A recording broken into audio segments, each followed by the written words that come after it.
Let me tell you first, in short, thereafter we will discuss in detail. So I told you in my previous lecture that protection of life and personal liberty means there was so many things, but we are discussing over here position before or prior Menka Gandhi's case and position after Menka Gandhi's case. So before Menka Gandhi's case, what was the law? What was the meaning of the law? कानून का अर्थ क्या था मेनका गांधी के case से पहले तक? What was the meaning of the procedure established by law before Maneka Gandhi case? विधि के द्वारा स्थापित प्रक्रिया का अर्थ क्या था मेनका गांधी के केस से पहले? एंड पर्सनल लिबर्टी, दैहिक स्वतंत्रता का अर्थ क्या था मेनका गांधी के केस से पहले और बाद में क्या हुआ? You will specifically precisely will know this aspect of law, that law means was only state made law, only state made law. When you will read law, what do you mean by law? This is very basic and primary and fundamental question for the law students. What is the law? How many kinds of law are over there? So there some laws are made by the state, meaning thereby the legislature makes the law, you know. So this law is made by the state, but apart from this law, there is a law made by the nature. Law made by nature or natural law, called natural law. So state made law is made by the legislative body, which is the legislative organ, and naturally they are human beings who make the law. So meaning of the law, I told you specifically the state made law or a human made law was the meaning of the law before the case of Menka Gandhi or prior to case of the Menka Gandhi. But later the meaning of law was law made by the nature or natural law was the meaning of the law after the case of the Menka Gandhi. I hope you have got the idea. Let me tell you कि मेनका गांधी के case से पहले जो law का मतलब था वो ये था कि लॉ जो कि इंसानों के द्वारा बनाया गया कानून है, ख़ासतौर से राज्य के द्वारा बनाया गया कानून लॉ है। और राज्य का मतलब आपको पता है लेजिस्लेचर कानून बनाता है, तो वो लॉ जो लेजिस्लेचर ने बनाया है, विधायिका ने बनाया है, पार्लियामेंट ने बनाया है, स्टेट लेजिस्लेचर ने बनाया, वो लॉ है। मेनका गांधी के पहले तक ये लॉ का मतलब था। और मेनका गांधी के केस के बाद लॉ का मतलब ये हुआ कि जो लॉ प्रकृति ने बनाया है, कुदरत ने बनाया है, वो लॉ भी लॉ की डेफिनेशन में शामिल है। और आपको पता होना चाहिए the law made by the nature will have morality, ethics, good conscience etcetera. तो इसमें नैतिकता भी होगी, इथिक्स भी होंगे, यूनिवर्सलिटी भी होगी, रीज़न तर्क भी होगा, ठीक है ना। तो नैतिकता के अलावा रीज़न तर्क, ठीक है, इसके अलावा यूनिवर्सलिटी, तो ये सारी चीज़ें इस लॉ में, नेचुरल लॉ में होंगी। तो उस लॉ को लॉ माना जाएगा which is having the element of the natural law. और नेचुरल लॉ के there are so many element of the natural law, बहुत सारे तत्व हैं नेचुरल लॉ के जस्टिस होना ही नहीं चाहिए बल्कि दिखना चाहिए कि जस्टिस हुआ है। Justice not only be done but it seem to be done that justice is given. ठीक है ना। दिखना भी चाहिए कि आपने किसी को मुकदमे को डिसाइड कर रहे हैं या किसी मामले को एडमिनिस्टर कर रहे हैं, टैकल कर रहे हैं, मैनेज कर रहे हैं, तो आपने कमेटी बना दी, कमेटी ने डिसाइड कर दिया, सब हो गया। दिखना भी चाहिए कि जस्टिस हुआ है। जस्टिस होना ही नहीं चाहिए, बल्कि it is seem to be done, justice हुआ है। पहला प्रिंसिपल तो यही है। दूसरा है कि ऑडी अल्ट्रम पार्टम, दूसरी पार्टी को भी सुन लीजिए आप। न्याय देने से पहले किसी ने कोई शिकायत की किसी की, तो you are to hear the other party too. It is not that you are not listening the other party or you are not giving the reasonable opportunity to be heard to that party against whom the complaint has been received and you are deciding the case. उस party को सुनने से पहले जिसके खिलाफ कोई case आया है, आपने मुकदमा डिसाइड कर दिया या उसके खिलाफ राय बना ली, तो ये नेचुरल जस्टिस का वायोलेशन है। कोई अपने मामले में जज नहीं हो सकता। No buddy can be a जज ऑफ हिज ओन कॉज। ठीक है, मेरा ही मुकदमा है, मेरे ही खिलाफ किसी ने कंप्लेंट की, मैं ही जज बन गया, तो nobody can be a जज ऑफ हिज ओन केस। तो these are the law of the nature और नेचुरल लॉ, इन सब चीज़ों से मिलके बना है। और भी बहुत सारी चीज़ें हैं, रीज़न, तर्क, रीजनेबलनेस, जिसको हमने आर्टिकल 14 में पढ़ा था।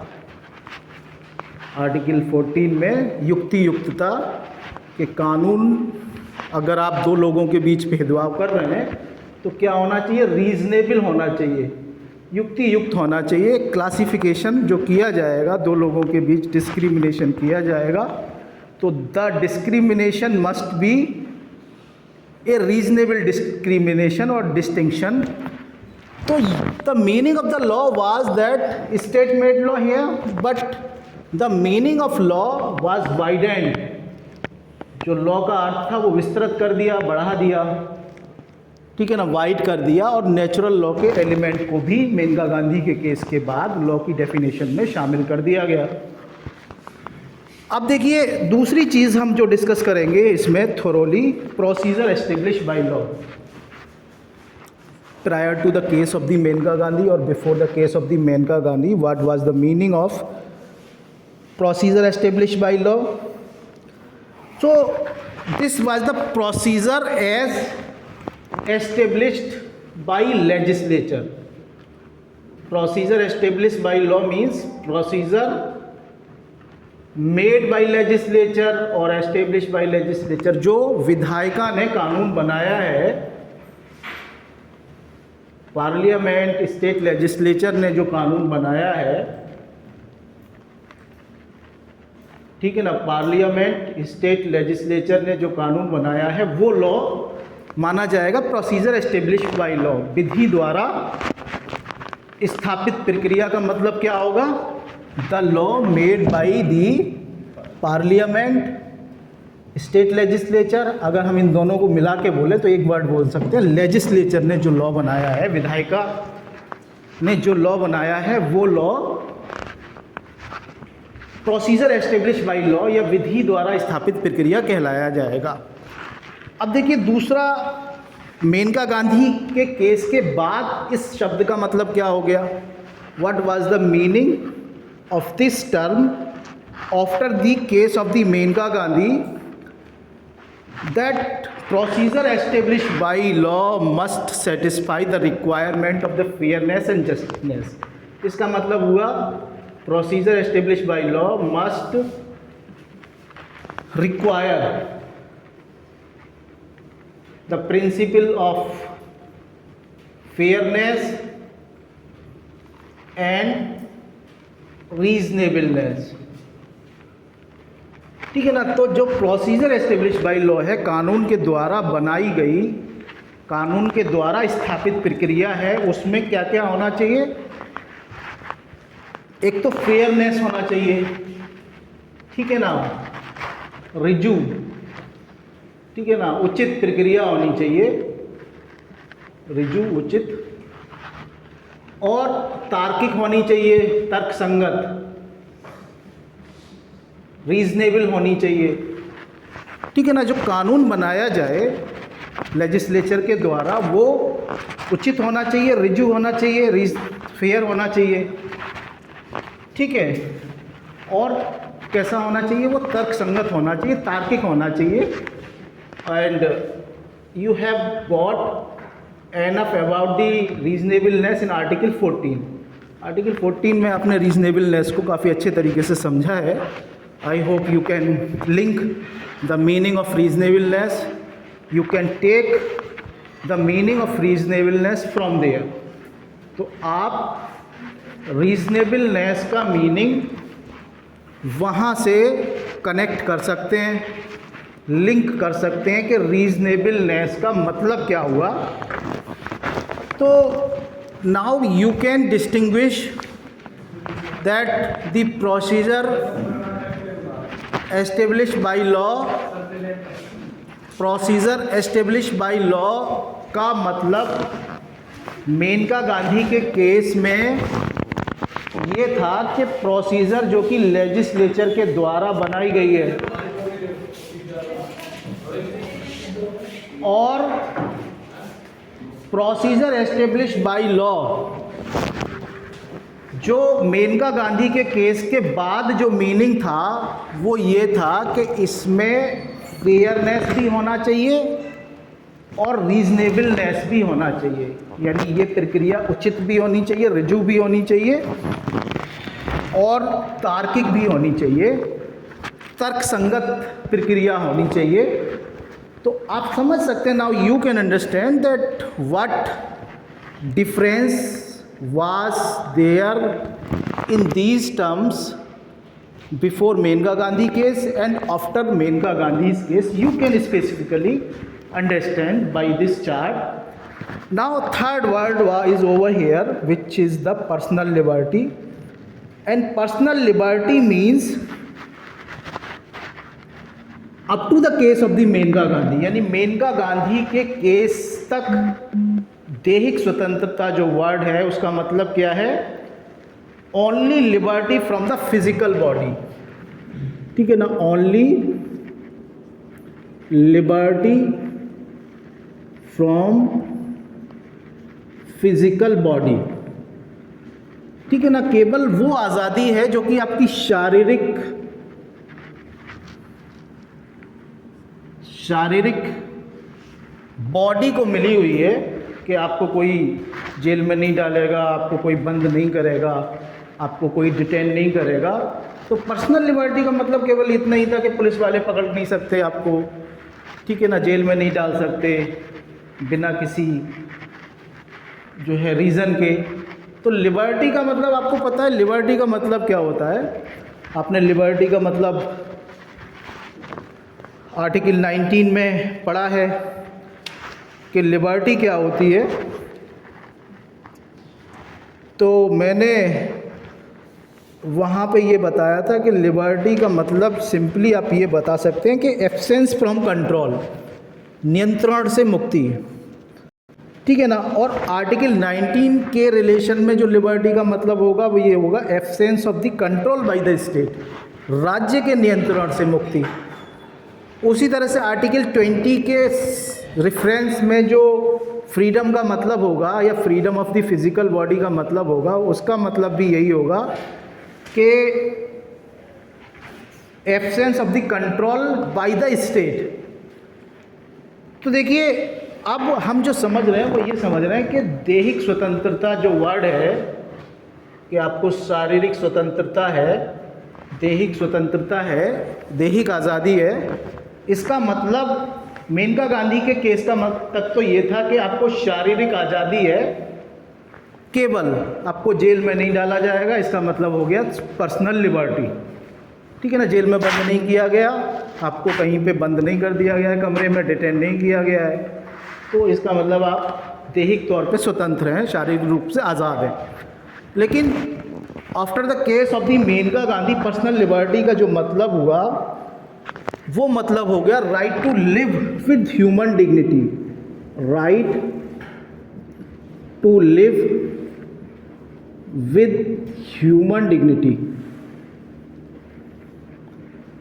ठीक है ना। यानी इसका मतलब ये नहीं रहा कि आपको शारीरिक आज़ादी है, केवल ये है कि मैंने आपको कमरे में बंद कर दिया, कोई भी क्लास से बाहर नहीं जाएगा। ठीक है ना। आपने कहा साहब हमें तो आपने बंद कर दिया, आपने हमारी आज़ादी छीन ली शारीरिक। मैंने कहा ठीक है कोई बात नहीं, जाइए क्लास से बाहर जा सकते हैं आप।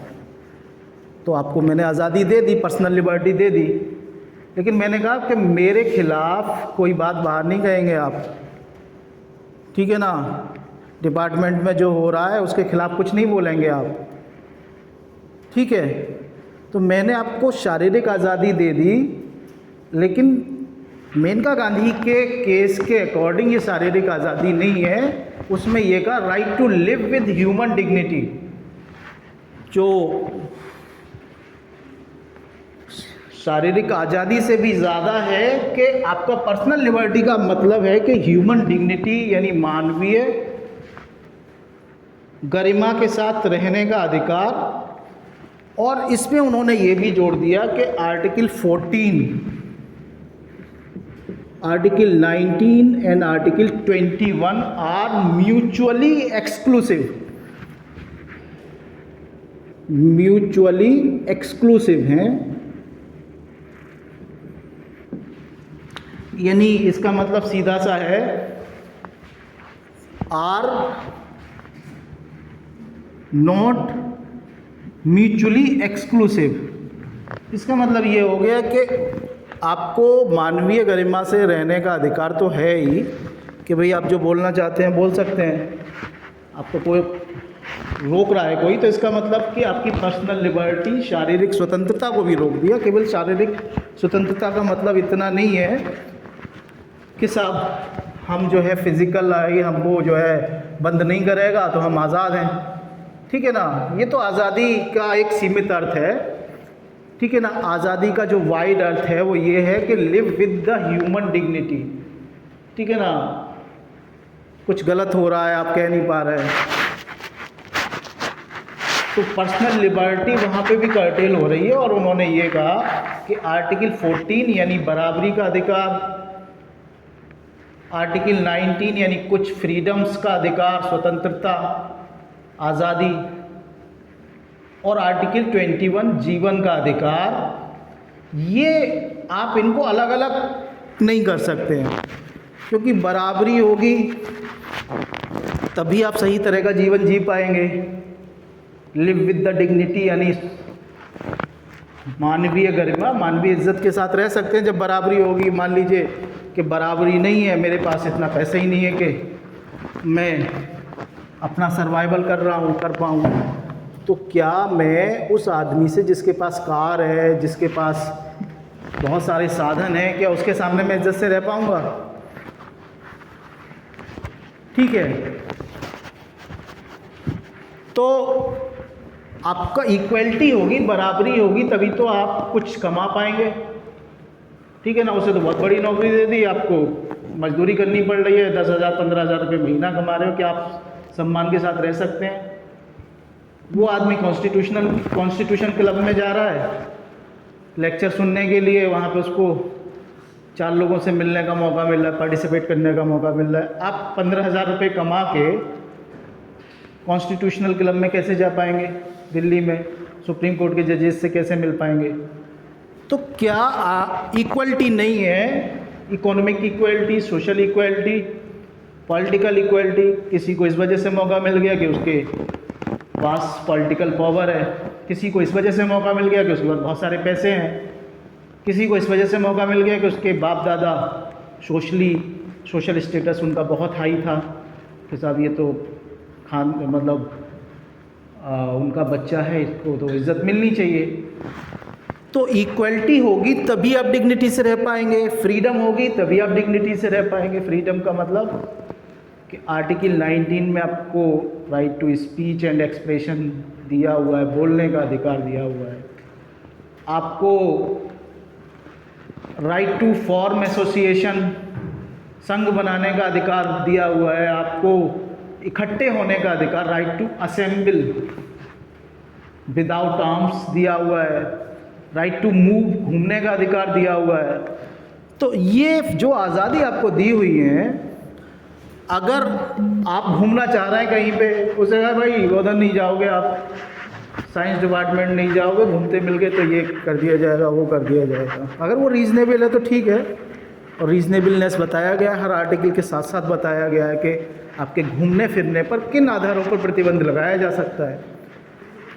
ठीक है, आपके संघ बनाने की आज़ादी पर किन आधारों पर प्रतिबंध लगाया जा सकता है, आपके व्यापार करने पर किन आधारों पर प्रतिबंध लगाया जा सकता है, रोका जा सकता है, ये सब बताया गया है साथ के साथ ही आर्टिकल 19 में। 19 का क्लॉज 1 तो आज़ादी देता है आपको, और क्लॉज 2 से लेके क्लॉज 6 तक आप पे रोक टोक लगाई गई है कि इन आधारों पे आपको बोलने से, आपको घूमने से, आपको व्यापार करने से, आपको संघ बनाने से, आपको इकट्ठे होने से रोका जा सकता है। तो अब ये फ्रीडम्स जो हैं, अगर ये नहीं होंगी तो आप ह्यूमन डिग्निटी के साथ नहीं रह सकते हैं। ठीक है, घूमना चाहते हैं नहीं घूम सकते, बोलना चाहते हैं नहीं बोल सकते, व्यापार करना चाहते हैं नहीं कर सकते।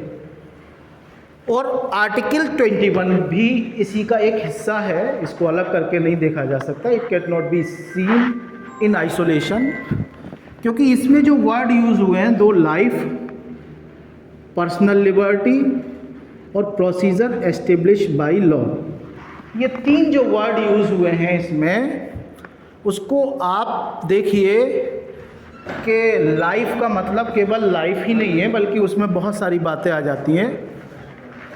जैसे कि मैंने कल भी आपको बताया था कि लाइफ में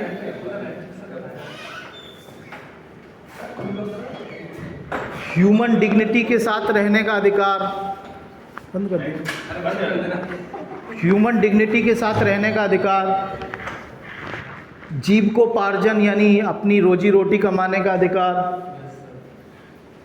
हेल्थ एंड मेडिकल केयर का अधिकार और क्लीन एनवायरनमेंट का अधिकार, ये सारे अधिकार जो है आर्टिकल 21 में थे।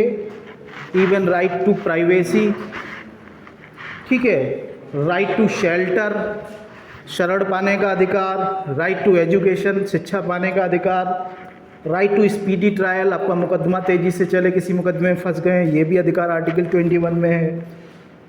और बहुत सारे अधिकार हैं, लगभग 25 के करीब अधिकार है राइट आर्टिकल 21 में, 25 के करीब अधिकार हैं और ज़्यादा ही निकलेंगे। तो हम जो बात कर रहे हैं वो ये कर रहे हैं कि ये तीनों article, which is the article 14, 19 and 21, can not read in isolation. इनको साथ साथ इनको इंटरप्रिटेशन होगा, साथ साथ इनका मतलब लगाया जाएगा।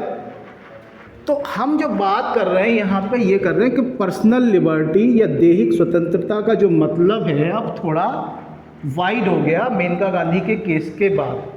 क्यों वाइड हो गया?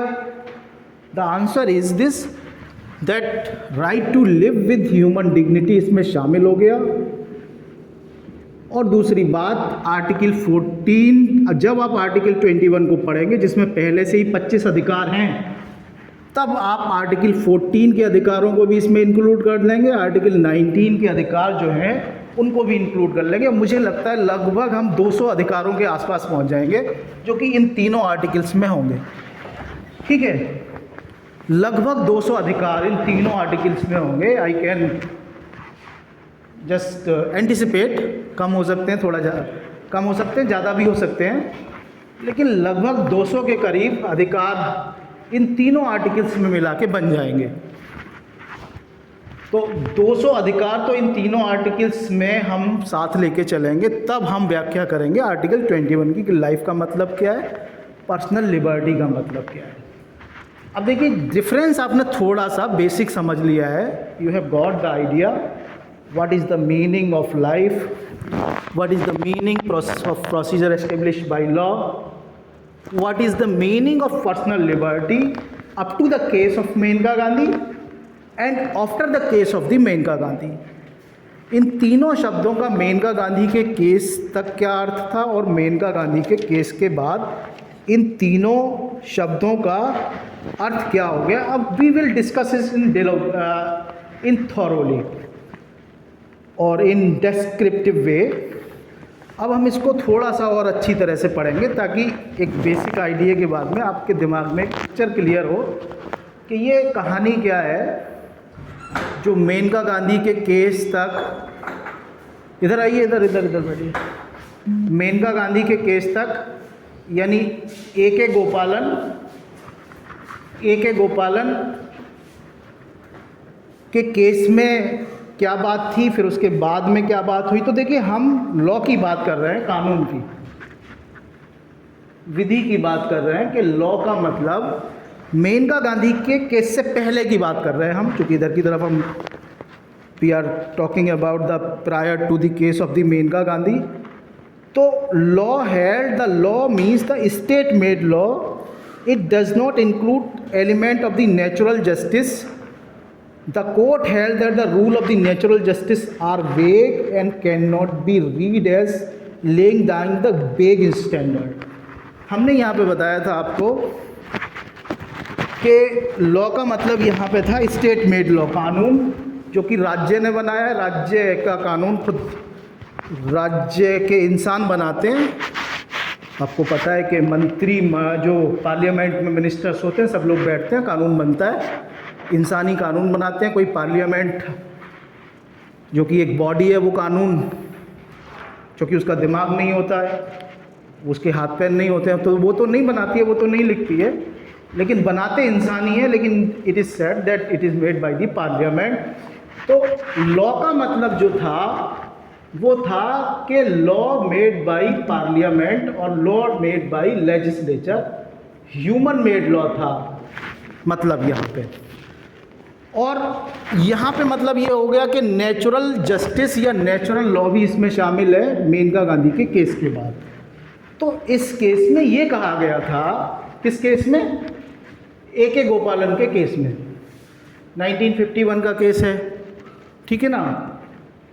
और 1951 के केस में ये बात कही गई कि साहब ये जो नेचुरल लॉ है ये जो बहुत ही अस्पष्ट वर्ड है, it is very vague word, अस्पष्ट वर्ड है। इसको हम कैसे क्लियर करेंगे कि ये नेचुरल लॉ क्या है, नेचुरल जस्टिस क्या है। तो it is very vague term natural justice, प्राकृतिक न्याय, ठीक है ना। अगर मैं आपसे बोलूं कि प्राकृतिक न्याय क्या है, नेचुरल जस्टिस क्या है, तो आप क्या बताएंगे? Can you tell me some idea? Natural justice, प्राकृतिक न्याय, कुदरती न्याय, जिसे हम कह देते हैं कि साहब उसने गलत किया उसके साथ भी गलत होगा। इसी तरह से हम एक्सप्रेस करते हैं नेचुरल जस्टिस को, प्राकृतिक न्याय को, कि उसने गलत किया है तो उसके साथ भी गलत हो जाएगा। तो क्या है ये? What is this? Can you tell me some idea about the natural justice, प्राकृतिक न्याय या कुदरती इंसाफ क्या होता है? तो कोई कुछ बताएगा कि भाई भगवान ने जो कहा है वो प्राकृतिक न्याय है, कोई ये कहेगा साहब जो चीज़ तर्क के आधार पे ठीक नहीं बैठ रही है वो प्राकृतिक न्याय है, कोई ये कहेगा कि साहब एक यूनिवर्सल आइडिया है ये कि एक कानून, जब तक आप मेरा मजाक कर रहे हैं तब तक तो ठीक है, मैंने आपका मजाक करना शुरू किया तो आप चिढ़ गए। तो इसमें यूनिवर्सलिटी तो नहीं है कि आप तो कर रहे थे तब तक तो ठीक था, आपके साथ होना शुरू हुआ कोई भेदभाव तो फिर आपको बुरा लगने लगा। तो इसमें ये कानून तो नहीं बन सकता है, सभी के साथ हो रहा है और सभी पे लागू हो रहा है तो हो जाएगा, इसमें यूनिवर्सलिटी नहीं है, ठीक है। तो नेचुरल जस्टिस में देखिए रीज़न होना चाहिए, यूनिवर्सलिटी होनी चाहिए कि सभी पे लागू हो पाए, ठीक है ना, यूनिवर्सलिटी होनी चाहिए, इसमें मॉरलिटी होनी चाहिए और मिनिमम कंटेंट ऑफ मॉरलिटी तो होना ही चाहिए, ठीक है ना। मैंने कहा भाई मतलब तो minimum content of the morality is the basis of the society के साथ इतनी नैतिकता तो होनी चाहिए कि सोसाइटी चल जाए, नहीं तो there will be the might is right law, जिसकी लाठी उसकी भैंस वाला शासन हो जाएगा, जिसके पास ताकत है उसी का कानून होगा। जिस तरीके से we were living in the uncivilised society और दी बारबेरियन सोसाइटी। तो यहाँ पर ये कहा गया कि लॉ का मतलब केवल स्टेट मॉड लॉ है, और चूंकि नेचुरल लॉ बहुत वेग है, अस्पष्ट है, इस वजह से नेचुरल लॉ के वेग स्टैंडर्ड को, अस्पष्ट स्टैंडर्ड को हम इसमें शामिल नहीं कर पाएंगे। ये 1951 में सुप्रीम कोर्ट का कहना था। It was the contention of the supreme court in 1951 case, which is the A.K. Gopalan's case, that the vague standard और अस्पष्ट जो मानक हैं, पैमाने हैं नेचुरल जस्टिस के, वो लॉ की डेफिनेशन में शामिल नहीं है। लॉ वो है जो कि राज्य ने बनाया है, लेजिस्लेचर ने बनाया है, नेचुरल जस्टिस इसमें शामिल नहीं है। I hope you got the idea what I mean to say. आप समझ गए होंगे मैं क्या कहना चाहता हूँ यहाँ तक। Have you got the idea? All of you agree? इतनी बात आपकी समझ में आ गई कि A.K. गोपालन के केस में नेचुरल लॉ को, नेचुरल जस्टिस को लॉ की डेफिनेशन में शामिल नहीं किया गया था। मेनका गांधी के केस में बाद में 1978 में लगभग 27 साल बाद शामिल किया सुप्रीम कोर्ट ने, और ये कहा the word law is the state made law, यहाँ पे कहा A.K. गोपालन के केस में। और ये जो एक्सप्रेशन है प्रोसीजर एस्टेब्लिश बाय लॉ, यानी विधि के द्वारा बनाई गई प्रक्रिया, कानून के द्वारा बनाई गई प्रक्रिया या कानून के द्वारा बनाया गया तरीका, ठीक है ना। कानून कोई तरीका बताएगा कि किसी को अरेस्ट करना है तो आप पहले FIR कीजिए, कॉग्निजिबल केस होगा, पुलिस अरेस्ट कर सकती है। नॉन कॉग्निजिबल केस होगा, पुलिस को अरेस्ट करने का अधिकार नहीं है, केवल बताने का अधिकार है कि आपके खिलाफ FIR हो गई है, जाके अपनी कोर्ट में बेल करा लो। तो एक प्रक्रिया बनाई गई है कानून में, जो आप आगे आने वाले कानून सेकंड ईयर थर्ड ईयर में पढ़ेंगे, जिसको हम BNS कहेंगे, BNSS कहेंगे, एविडेंस कहेंगे, एविडेंस एक्ट कहेंगे। तो आपको वहाँ पे बताया जाएगा किसी को अरेस्ट करना है, किसी की आज़ादी छीननी है, तो किसी की लाइफ छीननी है, तो कानून पहले एक तरीका बताएगा, क्योंकि कानून का शासन है। कानून तरीका क्यों बताएगा? ताकतवर तरीका भी बता सकता है कि भाई मैं मंत्री हूँ, तुमने ये गलती कर दी, मैंने कह दिया मार दो उसको, ठीक है ना। That is the different thing that कि आपने उसको उसकी लाइफ से डिप्राइव किया, प्राइवेटली कर दिया, बट ओपनली आप नहीं कर सकते। आपने अगर ऐसा किया तो आप पे भी FIR होगी, आपके खिलाफ मुकदमा चलेगा। तो कहने का यहाँ पे मतलब ये है, कानून के द्वारा एक प्रक्रिया बनाई गई होनी चाहिए, और वो प्रक्रिया जो है would therefore mean that the procedure as laid down by the enacted law. तो इसका मतलब केवल इतना है कि कानून ने एक प्रक्रिया बनाई, क्या करके? एनेक्ट किया एक law, enacted the law. Enacted the law का मतलब होता है कि एक विधि बनाई गई। एनेक्ट का मतलब कानून बनाना, ठीक है ना। तो एक विधि बनाई गई और उसके द्वारा तरीका बता दिया गया, चाहे वो गलत विधि है, चाहे मैंने कह दिया साहब मैंने एक कानून बना दिया, अब चाहे वो गलत कानून है चाहे सही कानून है, बना दिया। तो लॉ का मतलब यहाँ पे इतना ही था कि बन गया कोई कानून, गलत सही का मतलब नहीं है, वो कानून बन गया, कानून है। उसमें नेचुरल जस्टिस हो ना हो, that is the different thing, but only making of the law is enough one. Law का होना पर्याप्त है दिखाने के लिए कि साहब देखिए हमारे यहाँ नियम लिखा हुआ था, लॉ बना हुआ था, गलत है सही है, बिल्कुल गलत लॉ बन गया, फिर भी लॉ तो लॉ है। ये बात 1951 में A.K. गोपालन के केस से लेके 1978 तक, यहाँ तक जब तक मेनका गांधी का केस नहीं आया, यही बात कहता रहा। 1978 तक सुप्रीम कोर्ट ने लगभग इसी बात को माना और ये कह दिया कि principle of natural justice should not be read into article 21।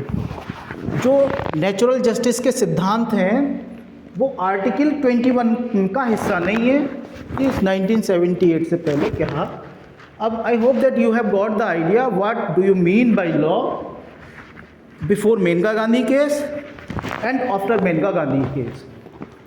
मुझे उम्मीद है कि आप कानून का मतलब समझ गए, क्योंकि कानून को आप डिफरेंट एंगल से समझेंगे, ठीक है ना।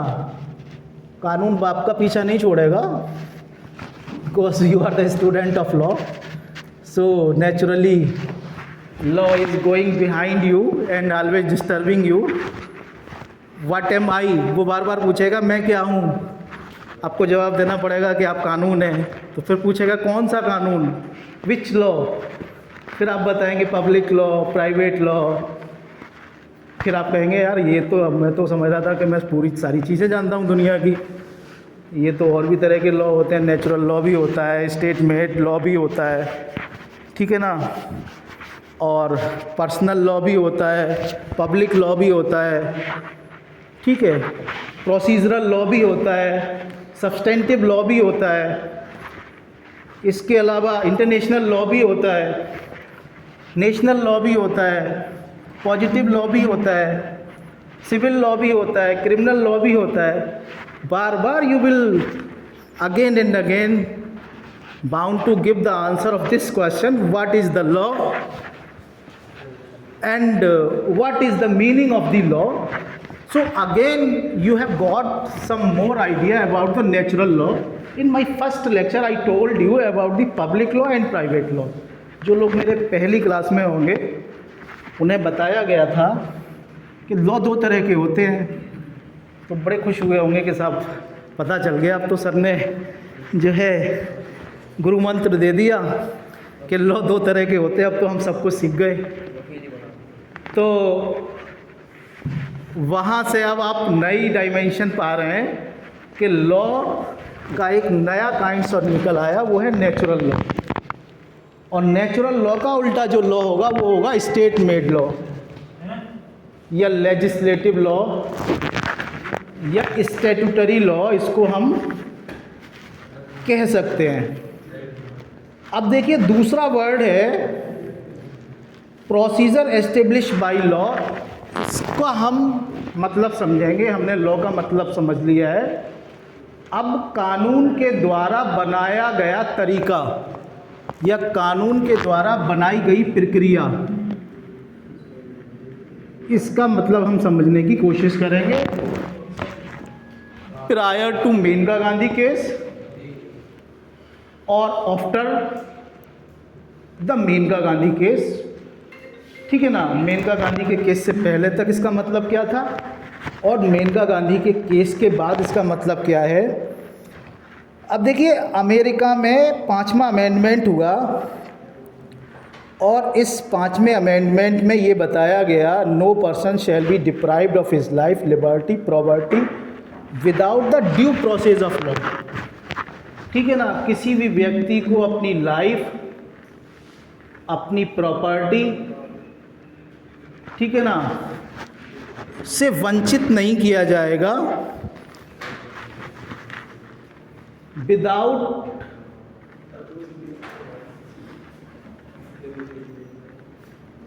Due process of law.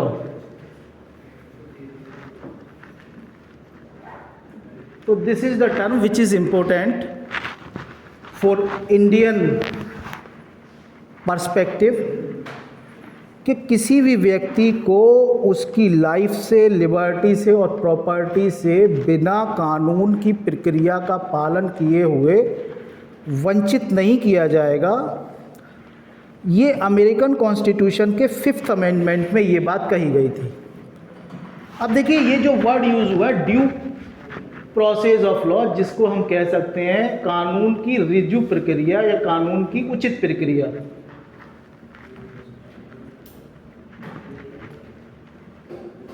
और हमारे भारतीय संविधान में जो वर्ड यूज़ किया गया है, आप देख सकते हैं procedure establish by law word use किया गया है कि किसी भी व्यक्ति को उसकी लाइफ और पर्सनल लिबर्टी से विधि के द्वारा स्थापित प्रक्रिया या विधि के द्वारा बनाई गई प्रक्रिया से वंचित नहीं किया जाएगा। और now you can understand the difference between these two terms which is use in America.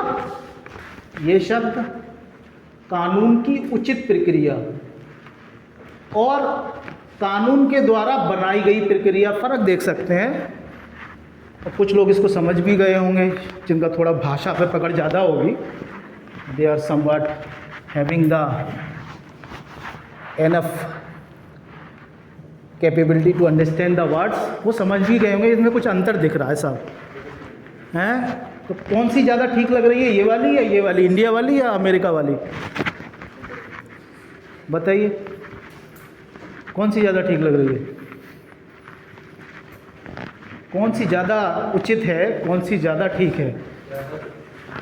The procedure establish by law, the process due process of law, which is the wider or which is the appropriate or which is the suitable or which is the more good?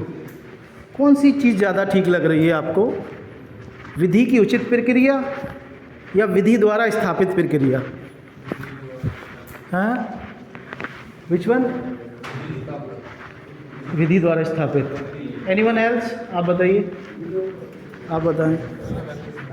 हाँ, स्थापित प्रक्रिया, आप बताइए। Yes you, आप Aditya, yes, कौन सी? स्थापित। स्थापित का मतलब जानते हैं? लिखा हुआ है वैसे तो सामने, मैंने आसान वर्ड्स में और लिख दिया है।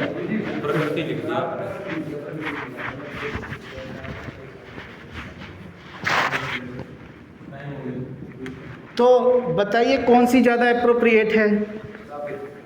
स्थापित।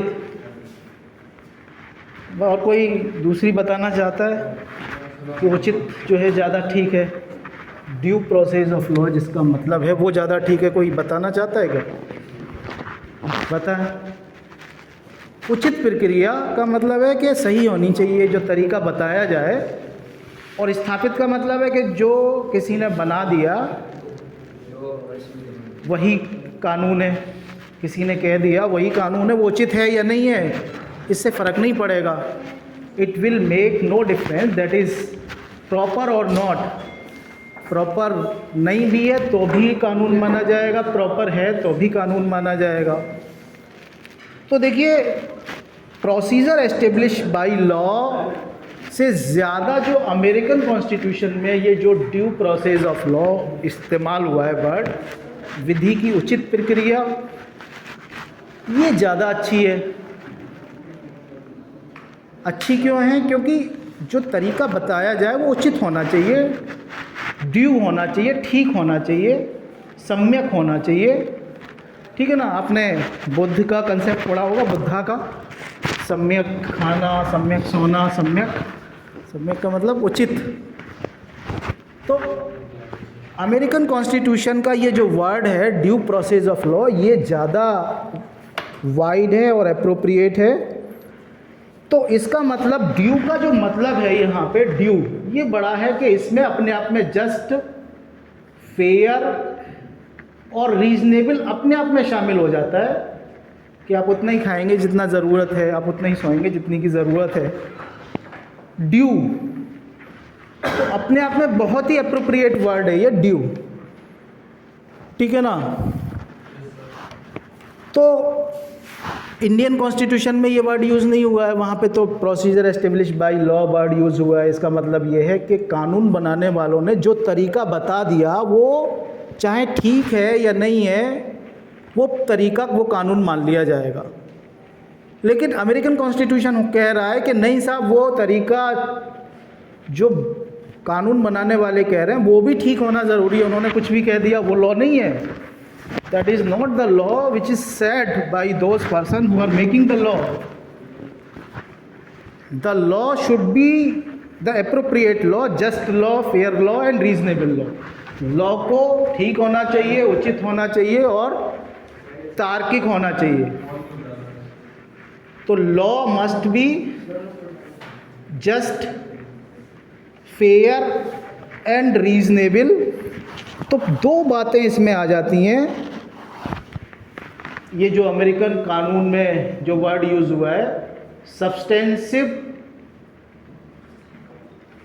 ड्यू प्रोसेस और दूसरा है प्रोसीजरल, ड्यू प्रोसेस। इसका मतलब ये है कि कानून जो बनाया जाए लिख के या बोल के, वो रीजनेबल होना चाहिए और नॉट आर्बिट्रेरी, मनमाना नहीं होना चाहिए, ठीक है ना। रीजनेबल होना चाहिए और आर्बिट्रेरी नहीं होना चाहिए। और ये जो प्रोसीजरल ड्यू प्रोसेस है, इसका मतलब ये है कि जो प्रक्रिया भी पालन की जाए कानून बनाने के बाद, जब पुलिस वाले आपके घर आएँ तो ऐसा ना हो कि गाली गुप्ता करते हुए आपके घर में घुस जाएं, ठीक है। उन्हें पहले वारंट दिखाना पड़ेगा कि साहब आपके खिलाफ एफआईआर हुई है और ये एफआईआर इन सेक्शंस में है कि हमको अरेस्ट करने का अधिकार है और हम इस वजह से अरेस्ट कर रहे हैं, ठीक है ना। तो ड्यू प्रोसीजरल जो प्रोसेस हो वो भी ठीक ठाक हो और जो सब्सटेंटिव प्रोसेस हो वो भी ठीक ठाक हो। तो ये जो अमेरिकन कॉन्स्टिट्यूशन का वर्ड है वो अपने आप में ज़्यादा वाइड है। अब कल हम इसको डिस्कस करेंगे।